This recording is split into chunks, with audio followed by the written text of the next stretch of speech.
ലോകരാജ്യങ്ങൾ ഫലസ്തീൻ രാഷ്ട്രം വേണമെന്ന പ്രമേയത്തെ അനുകൂലിച്ചതോടെ ഫലസ്തീൻ രാഷ്ട്രത്തിന്റെ പിറവിക്കായി കാത്തിരിക്കുകയാണ് ലോകം. കലങ്ങിമറിയുന്ന ലോക സമവാക്യത്തിന്റെ ഉയർത്തെഴുന്നേൽപ്പും അമേരിക്കൻ ഏകധ്രുവ ലോക സങ്കല്പത്തിനേൽക്കാൻ പോകുന്ന തിരിച്ചടിയും ഈ നീക്കത്തിന് സഹായകമായി. ഫലസ്തീൻ എന്നൊരു രാഷ്ട്രം ഇനിയില്ല, ഇത് തങ്ങളുടെ വാഗ്ദത്ത ഭൂമിയാണെന്ന് കട്ടായം പറഞ്ഞ ബെഞ്ചമിൻ നെതന്യാഹു ഉറങ്ങി എഴുന്നേറ്റതുപോലും ലോകം ഫലസ്തീൻ രാജ്യത്തിനായി ഉറക്കെ ശബ്ദിക്കുന്നതിന്റെ ശബ്ദവും അലിയൊലികളും കേട്ടുകൊണ്ടാണ്.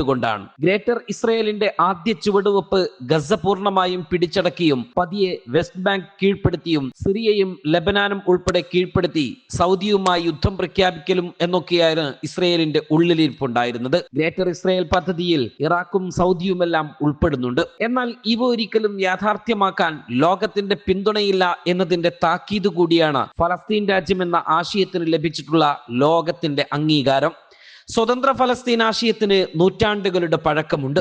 കണ്ണീരിന്റെയും കഷ്ടതകളുടെയും ചോരച്ചാലുകളുടെയും ചരിത്രമുണ്ട്. 1948 മെയ് 14 ബ്രിട്ടീഷ് മധ്യസ്ഥ ചതിയുടെ ഭാഗമായി രൂപം കൊണ്ട ഇസ്രയേൽ രാഷ്ട്രത്തെ ഫലസ്തീനികൾ അംഗീകരിച്ചിരുന്നില്ല. തുടർന്നങ്ങോട്ട് ആയുധബലത്തിന്റെയും പാശ്ചാത്യ ചതിയുടെയും ഭീഷണിയുടെയും ഇടയിൽ ഫലസ്തീൻ രാഷ്ട്രം ഛിന്ന ഭിന്നമാവുകയാണ്. ഈ മാപ്പുകൾ ശ്രദ്ധിക്കുക. 1897 മഞ്ഞ നിറത്തിലുള്ള ഈ മാപ്പിൽ എവിടെയും യഹൂദ സ്പോട്ടുകളില്ല. എന്നാൽ അവിടെ നിന്നുമാണ് ലോക ചരിത്രത്തിൽ ചില മാറ്റങ്ങൾ സംഭവിക്കുന്നത്. ഭൂരിഭാഗം യഹൂദരും ലോകത്തിന്റെ പല ഭാഗങ്ങളിൽ കഴിഞ്ഞു വന്നിരുന്നവരാണ്. പല കാലങ്ങളായി പല ഭരണകൂടങ്ങളുടെയും ആക്രമണങ്ങൾക്കും കീഴടക്കലുകൾക്കും ഭരണങ്ങൾ കൊണ്ടും ഫലസ്തീൻ ഭൂമി സാക്ഷിയായതായി ചരിത്രത്തിൽ കാണാം. ഇതിനിടെ യൂറോപ്പിൽ യഹൂദർക്കെതിരെ ശക്തമായ വംശീയ പീഡനങ്ങളും ഉന്മൂലനങ്ങളും നടന്നുവരുന്ന കാലം. ഹിറ്റ്ലറുടെ നാസി ക്യാമ്പുകൾ ഇന്നും ചർച്ചയാണ്. ഇത്തരത്തിൽ ലോകത്തിന്റെ വിവിധ ദിക്കുകളിൽ കഴിഞ്ഞു വന്നിരുന്ന ജൂതർക്ക് മാത്രമായി ഒരു രാഷ്ട്രം വേണമെന്ന ആശയം സാധ്യമാക്കുന്നതിന് വേണ്ടി തങ്ങളുടെ വാഗ്ദത്ത ഭൂമി തിരിച്ചു പിടിക്കുക എന്ന ഉദ്ദേശത്തോടെ 1897 തിയഡോർ ഹെർസൽ എന്നയാളാണ് സിയോണിസ്റ്റ് പ്രസ്ഥാനം രൂപീകരിക്കുന്നത്.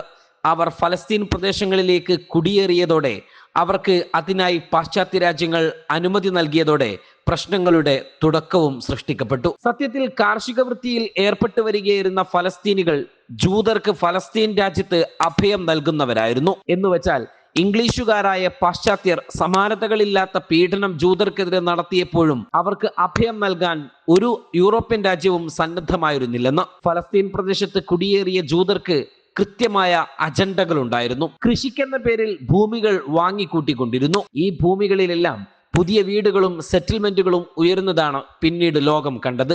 ഇത് അറബികളിൽ രോഷമുണ്ടാക്കുകയും അവർ പ്രതികരിക്കുകയും ചെയ്തു. അതിവേഗം ഹീബ്രു ഭാഷകൾ ഫലസ്തീനിൽ പ്രത്യക്ഷപ്പെടുകയും ജൂത കോളനികൾ സ്ഥാപിക്കപ്പെടുകയും ചെയ്തുകൊണ്ടിരുന്നു.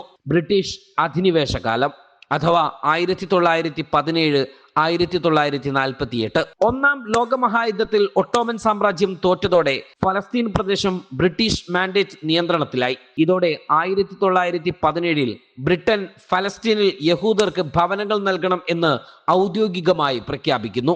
ഇതിനിടെ യഹൂദർ കൂട്ടം കൂട്ടമായി ഫലസ്തീൻ മണ്ണിൽ അധിനിവേശ കുടിയേറ്റം ആരംഭിച്ചു തുടങ്ങി. രണ്ടാം ലോകമഹായുദ്ധം സംഭവിച്ചു. ലോകമെമ്പാടും യഹൂദർ വേട്ടയാടപ്പെട്ടു. ഇതോടെ 1947 ഐക്യരാഷ്ട്രസഭ ഫലസ്തീൻ ദേശം രണ്ടായി വിഭജിക്കണമെന്ന് തീരുമാനിക്കുന്നു. ആ പാശ്ചാത്യ ചതിയുടെ ഭാഗമായി യഹൂദർക്ക് 55% പ്രദേശങ്ങളും അറബികൾക്ക് ഫലസ്തീൻ ജനതയ്ക്ക് 45% പ്രദേശങ്ങളും എന്നുമുള്ള അനീതി നടപ്പിലാക്കാൻ തയ്യാറാവുന്നു. യഹൂദർ ഈ പദ്ധതി അംഗീകരിച്ചു. അറബ് രാഷ്ട്രങ്ങളും ഫലസ്തീൻ ജനതയും ഈ അഭിപ്രായം തള്ളിക്കളഞ്ഞു. ഇത് 1946 ഫലസ്തീൻ map. Gaza, Tel Aviv, Haifa, Ramallah, Jerusalem, Bethlehem തുടങ്ങിയ പ്രദേശങ്ങളിൽ ഒരു പച്ചത്തുരുത്തുകൾ കാണപ്പെടാം. അഥവാ അത് ജൂത സെറ്റിൽമെന്റുകളായിരുന്നു. ഫലസ്തീൻ രാഷ്ട്രം ജൂതരുടേതല്ലേ എന്ന് ചോദിക്കുന്നവർക്ക് 1946 മുൻപുള്ള ഈ മാപ്പ് മാത്രം തെളിവായി കണ്ടാൽ മതി. എന്നാൽ 1947 അവസാനിക്കുമ്പോഴേക്കും ഫലസ്തീൻ ഭൂമിയുടെ സിംഹഭാഗവും ഇസ്രയേൽ കൈവശപ്പെടുത്തി. 1948 മെയ് 14 ബ്രിട്ടീഷ് മാൻഡേറ്റ് അവസാനിക്കുന്നതിന് മുന്നേ ഡേവിഡ് ബെൻ ഗുറിയൻ 1948 മെയ് 14 ഇസ്രയേൽ രാഷ്ട്രം പിറവിയെടുത്തതായി പ്രഖ്യാപിച്ചു. ഈ പ്രഖ്യാപനം ഉടൻ തന്നെ അമേരിക്കയും സോവിയറ്റ് യൂണിയനും ബ്രിട്ടനും അംഗീകരിച്ചു. ഇതോടെ ഫലസ്തീൻ ഭൂമി പിളർത്തി ഇസ്രയേൽ എന്ന അധിനിവേശ രാഷ്ട്രം സ്ഥാപിതമായി. എന്നാൽ അറബ് ഭൂപ്രദേശത്തെ പുതിയ രാഷ്ട്രത്തെ അറബ് രാജ്യങ്ങൾ അംഗീകരിച്ചിരുന്നില്ല.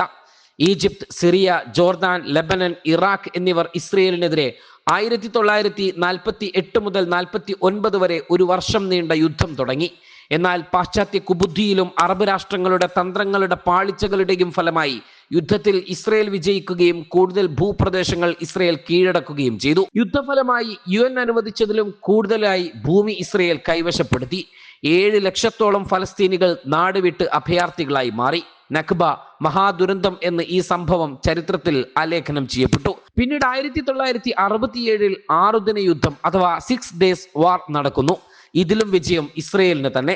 Israel West Bank, Gaza, East Jerusalem, Sinai, Golan മരനിലകൾ തുടങ്ങിയവ കൂടി പിടിച്ചെടുത്ത് തങ്ങളുടെ വിസ്തൃതി വർദ്ധിപ്പിക്കുന്നതാണ് പിന്നീട് കണ്ടത്. ഇതോടെ ഫലസ്തീൻ പ്രദേശങ്ങൾ നേരിട്ട് ഇസ്രയേൽ അധീനതയിലായി.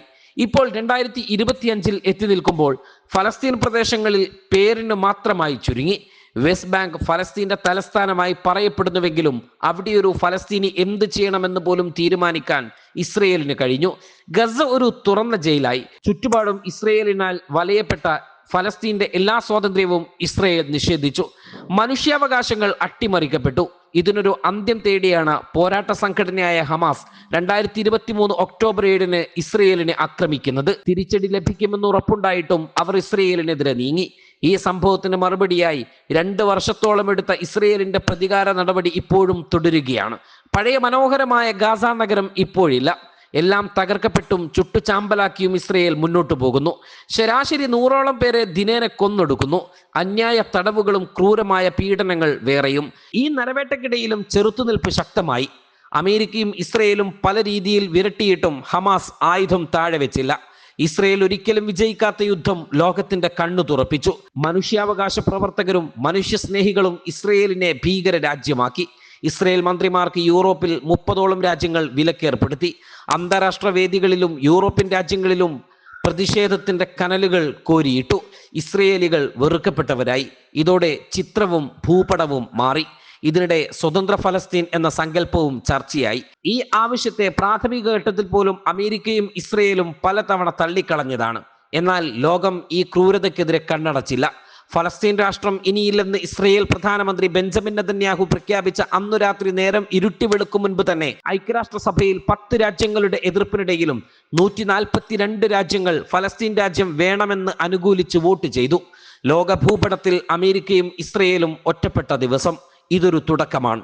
ഫലസ്തീന്റെ മാത്രമല്ല, ലോകത്തിന്റെ ഒന്നാകെ. ഖുദ്സിന്റെ മക്കൾ ചിരിക്കാതെ ലോകം അവസാനിക്കില്ലെന്ന ചരിത്ര യാഥാർത്ഥ്യത്തിലേക്ക് പതിയെ ലോകം നടക്കുകയാണ്. Waytonikah.com, the exclusive Muslim matrimonial site.